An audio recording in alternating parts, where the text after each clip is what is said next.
Hello guys, welcome to law GK. Supreme Court ने finally अपना टीका टिप्पणी जाहिर कर दिया है। ये जो पूरा मामला था, जहां आंध्र प्रदेश के हाई कोर्ट के जो जज थे, लॉयर को उन्होंने 24 आवर इमीडिएट कस्टडी रिवॉर्ड कर दिया था। आपने देखा होगा वायरल वीडियो। सुप्रीम कोर्ट से सुप्रीम कोर्ट बार एसोसिएशन और बार काउंसिल ऑफ इंडिया ने गुहार लगाई थी, सीजेआई को इंटरवीन करने की बात कही थी। सुप्रीम कोर्ट ने इस मसले को सुनते हुए इंटरफेयर करने से तो इनकार कर दिया, क्योंकि सुप्रीम कोर्ट ने कहा कि मामला जो है वो ऑलरेडी आंध्र प्रदेश के बार एंड बेंच के बीच एमिकेबली सेटल हो चुका है। इसको फर्दर एक्सेलरेट करने से कुछ लाभ नहीं होने वाला है। हालांकि सुप्रीम कोर्ट ने कुछ टीका टिप्पणी जरूर की।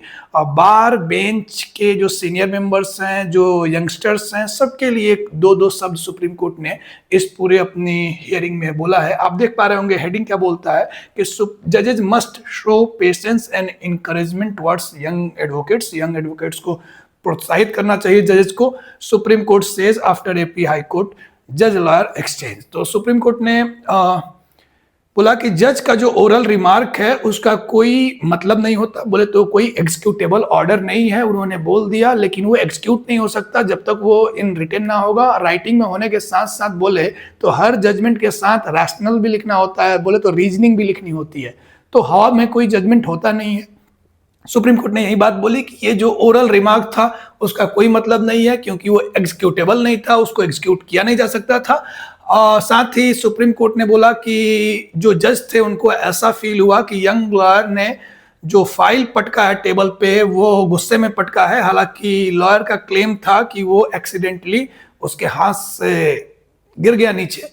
तो इस मसले को हालांकि एमिकेबली सेटल कर लिया आंध्र प्रदेश के बार एंड बेंच ने। वहां के चीफ जस्टिस भी इन्वॉल्व हुए, वहां की बार काउंसिल भी इन्वॉल्व हुई आंध्र प्रदेश की। सेटल डाउन हो चुका है। तो सुप्रीम कोर्ट ने इस पे कुछ ज्यादा बातें की नहीं। हालांकि सुप्रीम कोर्ट ने बोला क्या, सुप्रीम कोर्ट ने बोला कि जो यंग लॉयर्स हैं, वैसे तो जितने भी मेंबर्स हैं, आप देख पा रहे होंगे क्या लिखता है, members of the judiciary at all levels must exhibit patience, compassion and spirit of encouragement towards all. देखिए जो ये पूरा जुडिशियल सिस्टम है, जो बार होता है, जो लॉयर्स होते हैं, जो बेंच है, जो जजेज हैं, they all are officers of the court. Law वैसे भी एक नोबल प्रोफेशन है। ऐसे में basic ethics, basic discipline prima facie required है इस प्रोफेशन से जुड़े रहने के लिए। कोर्ट ने बोला कि वाइल इट इज सर्टेनली है सॉलेम ड्यूटी, बहुत पवित्र ड्यूटी है ये, of a senior members of the bar to inculcate discipline, professional ethics and continuous learning, the responsibility does not lie with the bar alone। बार बोले तो एडवोकेट का जो side है उनके पास तो रिस्पॉन्सिबिलिटी है ही कि वो डिसिप्लिन में रहें, प्रोफेशनल एथिक्स को ध्यान में रखें।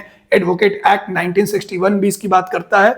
और कंटिन्यूअस लर्निंग होती रहे, प्रैक्टिस वाली चीज है। लेकिन ये बोलता है कि ये रिस्पॉन्सिबिलिटी सोनली बार के ऊपर ही नहीं है, इसमें बेंच बोले तो जजेस का भी एक रोल है। क्या है? But with the bench as well to nurture a sense of duty. जजेस का रोल है कि वो सेंस ऑफ ड्यूटी को नर्चर करें, बजाय कि आप रूडली बिहेव करें यंग एडवोकेट्स या किसी के साथ। एक कंपैशन होना चाहिए, बहुत जरूरी है इस पूरे सिस्टम में।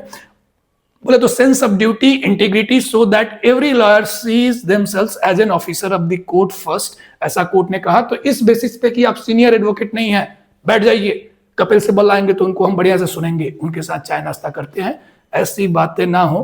कोर्ट का भी यही कहना है। तो अब सब जानते हैं इस मसले को ऑलरेडी। Happy learning.